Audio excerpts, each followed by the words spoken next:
හරි. ඉතින් ඔන්න මේ වෙනකොට මුළු සමාජ මාධ්‍යම කලබගෙන වැඩිපුරම Facebook සමාජ මාධ්‍ය හරහා තමයි මේ සිදුවීම ගොඩක්ම වාර්තා වෙන්නේ. ඉතින් නිවුස් වලත් මේ සිදුවීම වාර්තා වුණා. ඉතින් මේ තියෙන්නේ කොළඹ ප්‍රසිද්ධ පාසලක සිද්ධ වුණු මේ මෑතක සිද්ධ වුණු සුපිරිම සිද්ධියක් තමයි මේ තියෙන්නේ. ඉතින් මේ ටීචර්ලා 4 දෙනා එක්ක මේ පාසලේ ඉන්න ප්‍රධාන ශිෂ්‍ය නායකයා. ප්‍රධාන ශිෂ්‍ය நாயකයා කියලා කියන්නේ ඉතින් මේ ඉස්කෝලේ ප්‍රධාන ශිෂ්‍ය நாயකයා වෙන්නත් ගොඩක් ලොකු සුසුකම් තියෙන්න ඕනේ. ඒ වගේම මේ කොල්ලක් නම් වාර්තා වෙන විදිහට ගොඩක් සල්ලි තියෙන කොල්ලෙක්. ඉතින් සල්ලි තියෙන කොල්ලෙක් වෙච්චාම ඉතින් ඕක තමයි වෙන්නේ. ඉතින් දැන් මේ කොල්ලට නම් ප්‍රශ්නයක් නැහැ. ඉතින් ටීචර්ලා ටික තමයි ඉතින් ටීචර්ලා 4 දෙනාටම කියලා දැන් තියෙන්නේ දැන් ටීචර්ලා 4 දෙනාගෙන් මම හිතේ 3 දෙනෙක් මේ 4 දෙනාම කසාද බඳලා 3 දෙනෙක් ළමයිරුත් ඉන්නවලු. එතකොට ඒගොල්ලන්ගේ පෞල් ජීවිත ටිකත් ඉවරයි. කොහොමත් ඉතින් දැන් මේවා දැක්කට පස්සේ මේ මිනිස්සු මේ ගෑනුත් එක්ක කොහොමත් ආයි ඉන්නේ නැහනේ. එතකොට මේ මිනිස්සුන්ගේ පෞල් ජීවිත ටිකත් ඉවරයි. ඇත්තටම දැන් මම දැක්කා Facebook වල දාලා තියෙනවා මේ වගේ ටීචර්ලා අපිට හිටියේ නැහනේ කියලා. ඉතින් ඇත්ත මොකද්ද මේ බලන්නකො මේ ඇත්තටම මේ ටීචර්ලා කියන දේ දැන් ටීචර් කෙනෙක් වෙච්චාම ළමයට ආදර්ශයක් වෙන්න ඕනේ. දැන් මෙතන මේ තියෙන විදිහට මෙතන තනිකර නාටකමක් වෙලා තියෙන්නේ. මොකද දැන් ඔය Zoom තාක්ෂණය හරහා WhatsApp වලින් ඔය වීඩියෝ කෝල් අරගෙන උගන්වන්න පටන් ගත්තට පස්සේ තමයි මේ සීන් එකත් පටන් ගන්න තියෙන්නේ.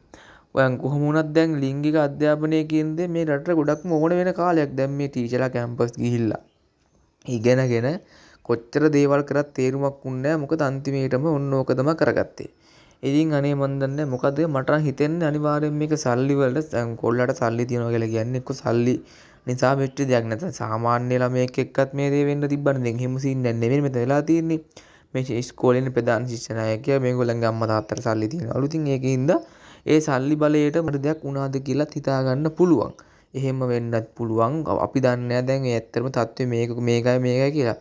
කොහොම වුණත් දැන් කොල්ලා ඉතින් කොල්ලටම කරි කරලා සල්ලි තියනවා නම් ලංකාවේ දැන් කොහොමවත් ඉන්න බැරි තත්ත්වයක්නේ තියෙන්නේ. ඌට වෙන රටකට ගිහිල්ලා හරි ඒ රටේ අධ්‍යාපනයක් ලැබලා ඌට හොඳ පෞල් ජීවිතයක් ගත කරලා ඌට කසාදයක් බැඳලා ඌට ජීවත් වෙන්න පුළුවන්. දැන් අතට මේ ගෑනු 4 දෙනාට මොකද වෙන්නේ බලන්නකෝ. දැන් මේගොල්ලන්ගේ රස්සා ටික නැහැ. රස්සා ටික නැහැ. ඊට පස්සේ පෞල් ටිකත් ඉවරයි. දැන් ගෙදර නැහැ දෑයොන්ට අම්මලා තාත්තලාට කොහොමද මූණ දෙන්නේ? කොයි මූණ දෙන්න විදියකුත් නැහැ.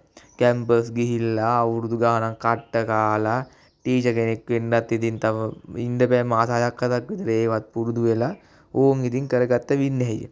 මෙච්චරයි කියන්න දෙන්නේ ලංකාවේ මිනිස්සු මීට වඩා බුද්ධිමත් වෙන්න ඕනේ විශේෂයෙන් ගෑනු පිරිස මීට වඩා බුද්ධිමත් වෙන්න මේ වගේ දේවල් කරනකොට දැන් තියෙන ස්මාර්ට් ෆෝන් වලින් ඕන දෙයක් රෙකෝඩ් කරන්න පුළුවන් ඕන දෙයක් වීඩියෝ කරන්න පුළුවන් පොඩ්ඩක් හිතන්න තමන්ගේ ජීවිතේට මෙහෙම දෙයක් වෙන්න පුළුවන් කියලා.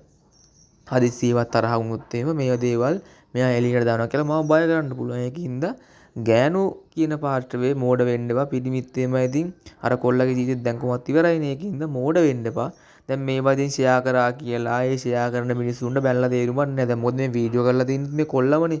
ඒකින්ද ඉතින් ඒ වරද කාටවත් පටවන්න බෑ. දැන් මේ සිද්ධ වීම කොහොම වෙලා තියෙනවද කියලා අපි දන්නෙත් නැහැ. අපිට වැඩකුත් නැහැ. කියන්න තියෙන්නේ මෙච්චරයි. තමන්ගේ මොලෙන් කටයුතු කරන්න ඉස්සරහට දේවල් කරනකොට මේ වගේ දේවල් කරනකොට විනාඩි 2-3ක සන්තෝෂයක් වෙන්නේ තමන්ගේ මුළු ජීවිතේම විනාශ කරගන්න එපා කියලා තමයි මට කියන්න තියෙන්නේ.